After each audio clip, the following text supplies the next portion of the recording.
This is chapter 10 of a long continuous story, and chapter 10 means the 10th head coach in women's basketball history, and the story is still being written. This program, as we all know, which is why you're here today, is very rich in tradition. 13 NCAA tournament appearances in the last 30 years, 3 Elite Eights. And that tradition, really, when you think about it, took off 30 years ago under the leadership of, ironically enough, a first-time head coach in Jeff Mittie. And I bring that up because we have a pretty good track record here of hiring first-time head coaches and success, and we feel that's going to be no different with Coach Feldhaus, and that's the trend we will follow. In Coach Feldhaus's 5 years as both the assistant and associate head coach at Eckerd College in Florida, she has never not seen an NCAA tournament, and that is super impressive. Part of her program that has amassed 91 wins in 5 years, now taking over a program that has amassed 100 wins in 5 years in that same time. To put it plain and simply, Coach Ashton Feldhaus is a winner. There's no better way to sum that up. And before we introduce Coach, I would like to introduce our Director of Athletics, ready to finish his second full year here at Missouri Western, Mr. Andy Carter.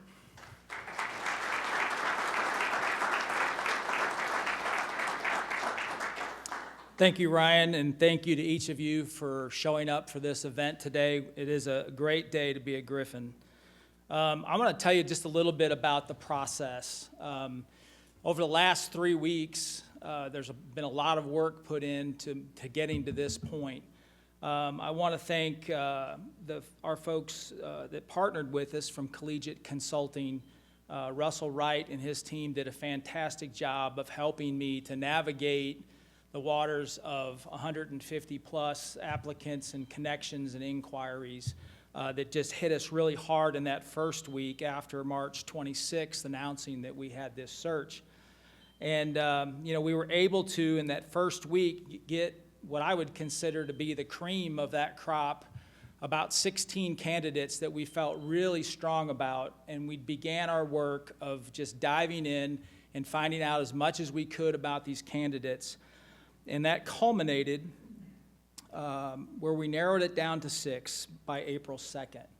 And at that point, I just want to tell you, we're just really fortunate that there were probably 30 to 40 coaches in that search process that could do a really good job.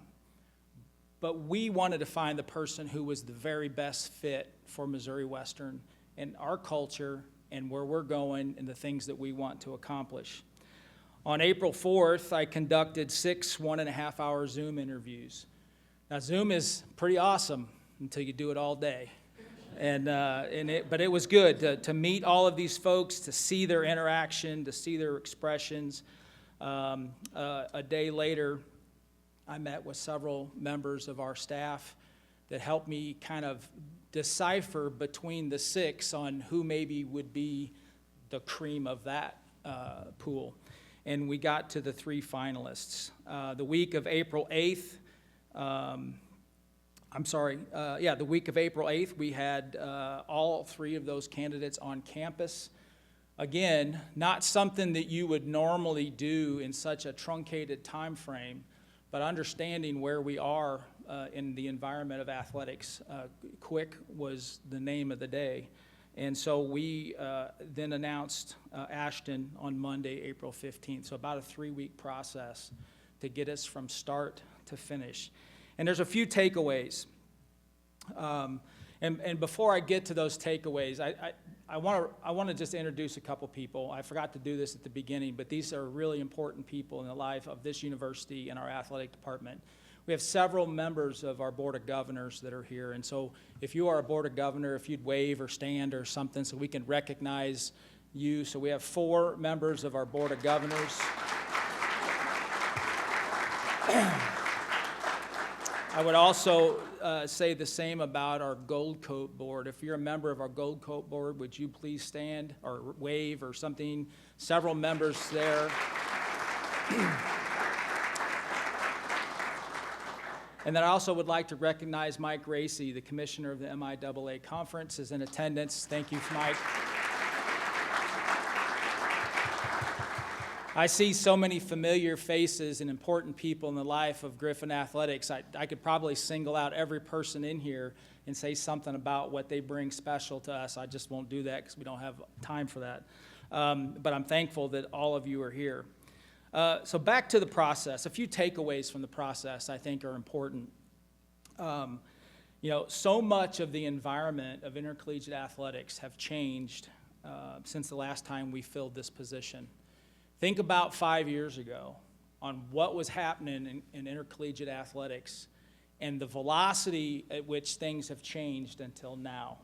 And I say that because we have to be very intentional and flexible and very self-aware enough to know that building the program from here moving forward looks completely different than what it would have been 5 years ago to today. And so that was kept in mind through this entire process, to think differently, to look differently, to understand that we have to continue to evolve in the way that we do our jobs to be relevant. We are very fortunate that we had a position that had overwhelming interest. That's not always the case. We are very fortunate to have an extremely talented pool of candidates. And we're very fortunate that we have the ability to take the time to skim the cream of the cream of the cream. When you plug all of these variables into the algorithm and press solve, it was abundantly clear that Ashton was the answer. I'm grateful for her and excited for her. I'm also excited for us.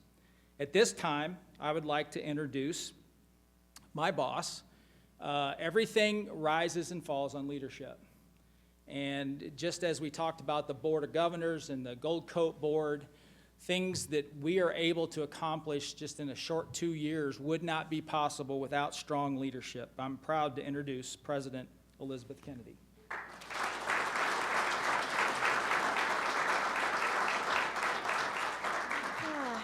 Well, thank you, and thank you for that introduction.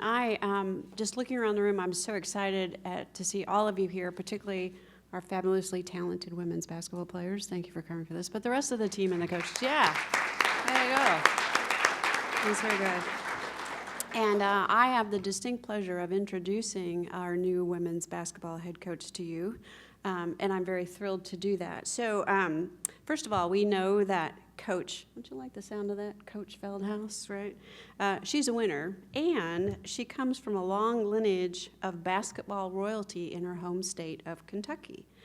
She was named to the WBCA 30 under 30 list, recognizing the top future basketball leaders under the age of 30. Pretty impressive. Here's what her former boss, Eckert, Paul Hongslinger, had this to say. Ashton is an exceptional talent who has a tremendous passion and knowledge for the game. Her energy and personality make her a natural leader, and her work ethic is incomparable. Won't you please join me in welcoming the 10th head women's basketball coach to Missouri Western in our history, Ms. Ashton Feldhaus. Coach.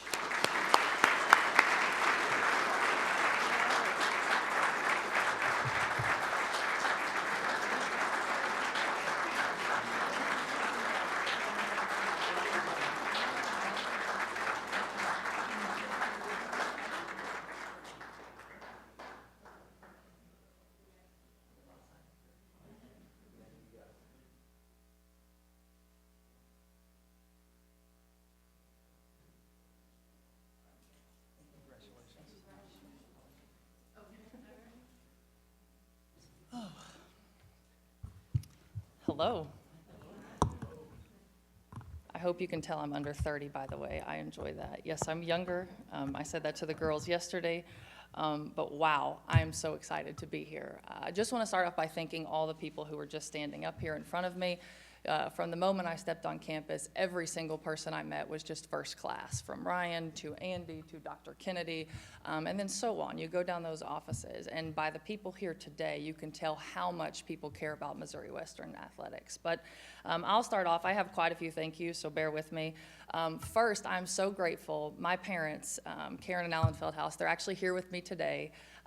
So grateful they could be here with me because this is it's a full family affair for our family. I think they just mentioned it, the lineage I have with basketball, but they're long time, I won't tell you how long because it shows their age for sure, long time educators at the high school level in the state of Kentucky. They are retired from the classroom now, so they did teach my sisters and I the importance of education, no doubt, but they're longtime coaches and they are still doing that. I hope they retire soon so they can get to enjoy all this with me, but for the time being, still coaches nonetheless, and they really taught my sisters and I the value of hard work, what it meant to be a part of a team, and how to really care about a place. They've worked at the same place. I think they're on year 36. So how to really invest themselves wholeheartedly and how to treat the people around them. So I grew up watching two coaches.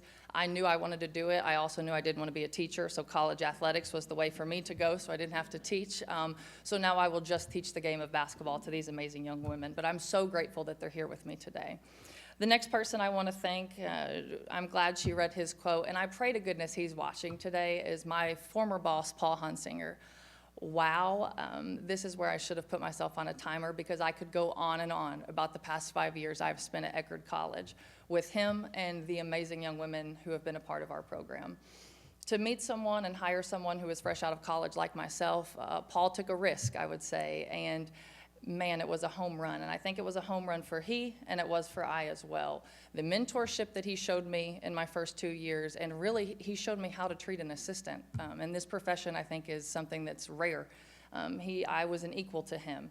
And as we worked together throughout the years, I got to move up into that associate head coaching position where then he turned over all the responsibility to me just the same. And I feel fully prepared to be standing here in front of you, ready to lead this women's basketball team, but know for certain I could not be here without him. So I hope he's watching and I hope he knows how grateful I am.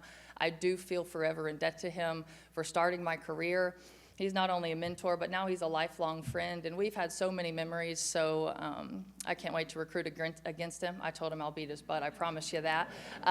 But I'm so grateful for him, and he is truly a lifelong friend. And then the last group of people I want to thank, and maybe the most important, are the young women I've had the honor to coach and recruit to Eckerd College. And I know a bunch of them are watching today. My watch is dinging, so I can see them like, oh my gosh, Coach, this is awesome.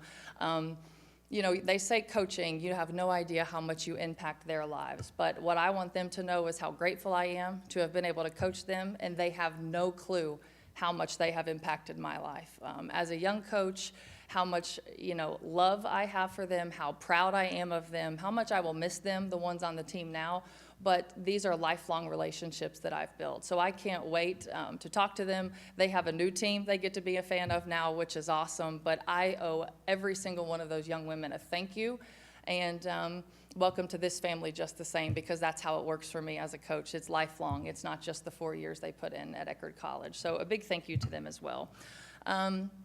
Like I mentioned, there's a lot of people in my past, a lot of people here today who have helped me get to this position, but I am forward thinking, and I am so excited to be here with you, named the next head women's basketball coach. I'm more than ready to take on this challenge.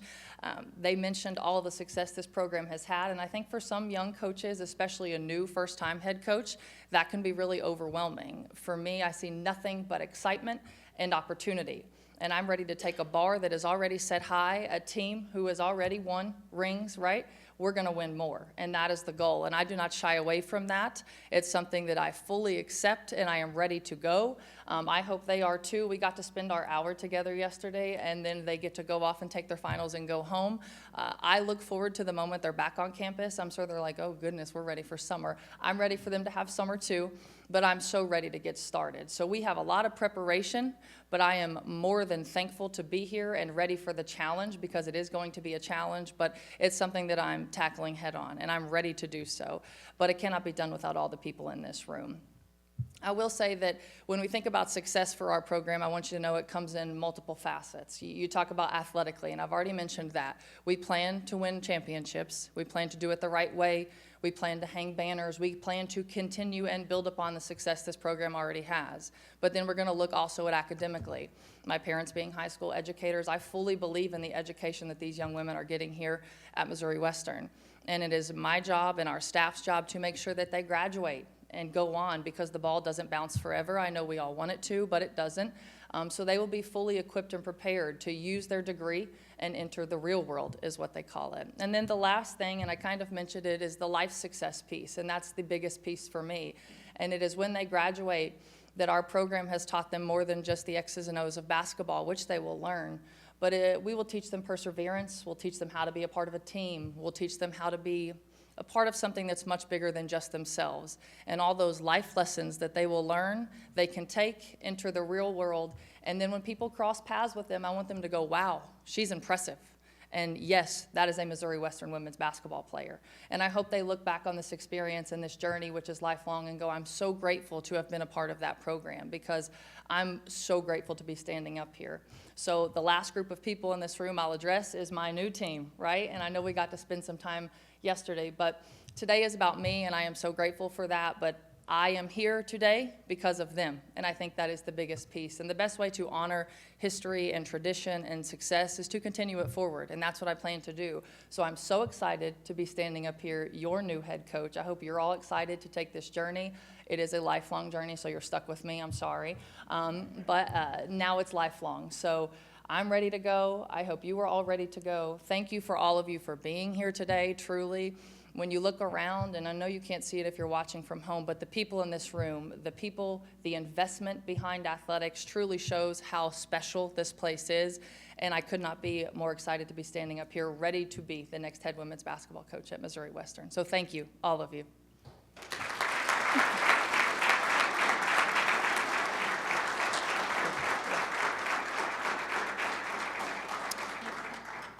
We will open this up for questions from our media, and we'll take questions for Andy first, and then you can bombard Ashton afterwards. And I guess, you know what, Tommy, I'll just call on you first, because you're always going to ask a first question or have your hand up. So we'll just go with Tommy Rezach. Thank you, Ryan. Andy, you said you went through quite a long list of candidates, and obviously when the program is as good as it is, it's going to attract a lot, and hopefully we had the Elite Eight in St. Joe too. But what was it, you talked about the cream of the cream, what was it about Ashton in particular that kind of made you come to this final decision? Yeah, I would say a couple of adjectives. You know, energetic, confident, prepared. You know, sometimes when you talk to a group of assistant coaches, you walk out and you say, well, that's why they're assistant coaches, right? They don't think like a head coach. From the very first conversation, it was clear that Ashton already sees herself in that role. And the time, you know, in this business, as in much of life, timing is everything. And so, you know, this is the right time in her career path, and as we see where athletics is today and where we're trying to go, that having somebody with her energy level and confidence level, her preparedness, and her time that's ready for this, I think it just made it, like I said, you put it in the algorithm and it just really solves the problem. Andy, with that, with her being a first-time head coach, obviously a lot of nerves, a lot of you there, what's that about her in that sense that maybe have you hesitant with hiring a first-time head coach here? Yeah, I have personal experience because I was a first-time head coach at one point. I was a first-time AD at one point. And, you know, the question gets asked, are you ready? Are they ready? She's as ready as she'll ever be, right? And until you take that step and get in that position, then now it's time to grow. And there's going to be opportunities for that to happen. And the support staff up and down the hallway in the GISC, you know, from Teresa Grossbach, Madeline, you know, Ryan, Grayson, Mike, you know, Ashley, all these people are here to help support her. So she's not on this journey by herself. I just felt like that when you talk to some head coaches, you know, everything is set in stone, right? They have the way that they're going to do it, the way that they've always do it. And I'm just telling you, when you live in this athletics world and you've seen what has transpired over the last 5 years and the velocity of change, and it's not going to stop changing. We need somebody with the energy and the tenacity and the ability to be flexible.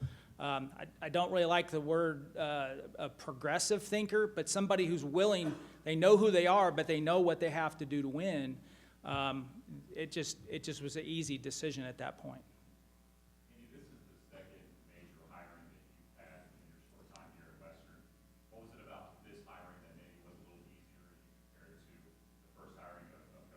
none of it's easy. None of it's easy because there are so many talented people that want opportunities like this, and trying sometimes to decipher between, well, hey, I know who the 1 and the 2 are, who's the 3, and why are they better than the 4 or the 5, and you get down to, and the worst part of this process is calling the other candidates to tell them that we've decided that somebody else is a better fit, and because they're still really talented individuals. So it's not easy. I will tell you what it is. It's exciting, to dig in and to figure that, hey, we're putting somebody in place here that's gonna invest in this program, invest in these young women, and get us. And I can just tell you, it's not gonna look like it looked the last 5 years. It can't. It's gonna look different. But success has a way of finding its way, and I'm very confident that that's gonna happen. This town obviously has a rich women's basketball history, going back, with Missouri Western and just beyond, particularly this program. But in your 2 or so years here, you're attending games, you see that up close. How exciting is it to kind of be a part of that history, to like kind of add on to, something that, as Ryan pointed out, has been going pretty well these last few years? Yeah, it's all of that is the icing on the cake to the job that I have to do. So much of it is you're trapped behind a door with 4 walls and meeting with people, and you're raising money and you're doing all these things that are part of it, and I like doing those things. But to be able to put leadership in place and then set a course for what the future is going to look like, it's the most exciting thing I get to do. And then to watch and be part of that process ongoing. To me, there's nothing better than seeing this whole plan get executed right in front of our eyes. Thank you. Okay, we'll invite Coach Feldhaus up here and open it up. Tommy. I'm Ashton. Hi. Tommy, I'm the radio voice of the Griffins. Look forward to working with you. Awesome. Andy talked about, what stood out about you, but as you went through this process, you came to this city, this university, met the people. You mentioned first class, but what else was it about this place? What made you want to kind of relocate from, balmy Florida to St. Joseph, Missouri, and here in Missouri West? Florida is hot, but this is windy, so everything has its thing, I think is a good way to put it. But I did have other options, to be very honest with you, but when I say first class, I think the biggest thing for me was the people, and I was very upfront about that when I spoke to Andy. That was gonna be the separation for me. Where did my vision with what I think the women's basketball program could be align with the university's vision? And I think Andy and I hit it off from our first conversation, because I'm chasing championships and I'm chasing doing it a certain way that won't fit everybody. And I needed people who believed in that vision just the same. And then everyone he just mentioned, they're all along these walls and in the back, those people are just as special. So I said that at the beginning. Every person I crossed paths with, Ryan was exceptional. It's just great people in every corner. And then you look at the turnout on a day like today, and it does nothing but solidify that this was the best place for me to be. Everything is top notch here. Talking about meeting with the team, a little bit of practice. What was your first impression, and how would you say they kind of just handled the whole thing? Well, I told them the very first time, and I didn't know if it would be me, right? So I was really candid with them the first time I met them. But I told them I kind of was as frank as I could be. And again, it's not always what they want to hear, but I did tell them I don't envy their position because they're in the mass change, right? So they're all sitting in a waiting game. And then when I came back, I said, guys, I'm so excited that it's me. And I pray to God you feel the same way, right? I pray at all the people you met, you hoped it was me too. And they were fantastic. They've been class act just the same. I got one day with them. We got to meet yesterday evening. That's the only time I'll get to see them on the basketball court because now it's finals week. So they'll be off for the summer soon. But they are fantastic, each and every single one of them, truly. They've been great to me thus far. And I hope they feel the same. But they're fantastic. I thought we had a good day. I really did. And we do this whole, it's awkward, to be honest, at first. You're trying to get to know them, and they're trying to get to know you and figure it out. And I told them, I said, guys, it's going to take time, right? Like relationship building takes time. But I'm invested in it, and I'm here now, so we're going to do it. And I kind of laid it out for them. So I hope they're excited as I am because I thought they've been fantastic to this point. Coach, you could have very easily stayed where you were in Florida, kept doing the same thing, but you decided to take on this challenge. Why, at this point in your life, did you feel like this was the right time to take on this challenge? Yeah, I mentioned my boss and Paul Hansinger, and again, I can't say enough good things about him because he had pretty much, we worked side by side. There wasn't a facet of our program at Eckerd College that I didn't have a say in, and it was many conversations with him and him just saying, you're ready, it's your time, and I loved it there. So you're right, I didn't have to leave. But I always wanted to be a head coach. And, you know, hearing your boss go, hey, my heart's going to break when you leave, but it's now or never. Like, you've got to go in this profession. So I felt it was my time. I had done everything I felt I could at Eckerd, and I truly believe I left it better than I found it. And I think Paul feels that way too. And it is bittersweet because of how much I loved it. But, you know, you got to, when the iron's hot, you got to go. And I did. And I'm so grateful that I did because you have in your mind what you think you want as a head coach. And then you land a place like this and you go, well, this is everything and then more. And that's truly how I felt. So I knew it was my time. 5 years there, you know, we were very successful. I like how you did, though. You had won 100 games here. We had won 91. I get it. So that was good. That was good. But nonetheless, we were very successful. So it was just my time. And yeah, I think I nailed it, to be honest with you. Coach, how would you describe your coaching philosophy? Fun first, we've talked about that. Investment in the people, great teammates, we've talked about that. I think I've hammered that home in just the 24 hours. We're going to invest in each other. I'm confident my staff and I can teach them the X's and O's. We're going to do the preparation work to win basketball games, but it's the way we're doing it. I want it to be fun, right? I don't want there to be anxiety when they step in the gym to play basketball for me and my staff. I want them to come in ready to work, know that we're going to approach things very blue collar, right? You earn everything. Nothing is given to you, but you're going to treat each other with respect from staff, from the way I treat my staff, from the way they treat them, to the way I treat them, to the way they treat us. We start with respect, and then we have some fun while we're doing it, because I'm a firm believer if you're not having fun, you're doing it incorrectly. So we're going to have some fun playing the game of basketball, and we're going to learn some life lessons along the way. And then the X's and O's, I'm confident we can do that. But again, that's forever changing, and Andy's mentioned that. You know, that will change game to game. That will change year to year. That will change based off who's sitting in these seats in the following years. But we're attacking every day, very blue collar, and we're going to have a blast while we're doing it. I'm a firm believer in that. We got to have a good time while we're doing it, and doing it together, by the way. Now, this is pretty new. This is a team that just lost a really tenured, experienced senior class. As you evaluate the roster, as you head into this kind of break time, what is kind of your, building on that philosophy question, how do you go about kind of recruiting? There is no break time. I am firmly recruiting and steadfast in recruiting. I'm ready for one of my assistants to get here because it is a lot. You're right. And there's pieces to fill, no doubt, lots of them. But that's every year, right? So you're not ever looking at it going, oh, this is too much. It's exactly what I've done at Eckerd. We're not new for me to have to fill classes of 5, 6, 7. We'd like to get it to where we're not turning over that many, but this was just a large graduating class, and that's no problem. So we're going to go get talent. And when I say talent, it starts with the character piece first. So I'm in search right now. I've been on conversations all week, you know, telling them about everything I'm seeing here, and I wasn't even here yet, by the way, but everything I thought that was here. So trying to get them to believe in the same vision, but really get them to believe in our program. That's the main thing, right? We want them to believe in my vision, our team's vision, and be a part of something really, really special. So yes, steadfast in recruiting, steadfast trying to find the right talent, but the right fit and person as well. Talking about Paul, you filled in, I think it was 2021, you had the interim coach, you guys played Tampa. You were ranked, you won.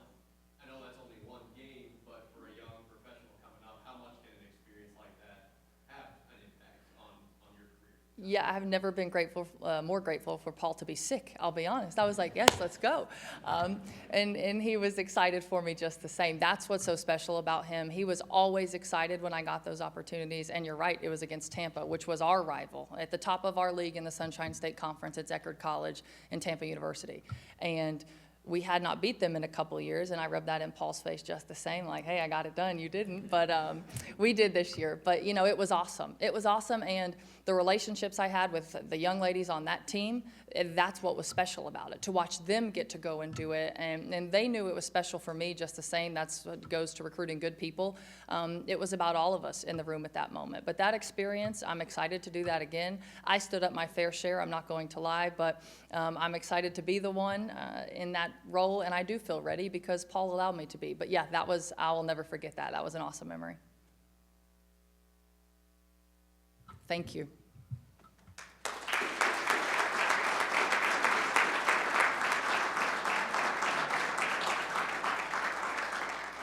If there are more questions, we will make Ashton and Andy available in the back room in the Hall of Fame nook. But for that concludes this portion of the press conference. We appreciate you spending your lunch hour with us. If you feel free to mingle, feel free to say hello to Coach Feldhaus if you'd like. But that will be the end of our day, and obviously we'll see much more of you in the future. Thank you for coming, and go Griffs.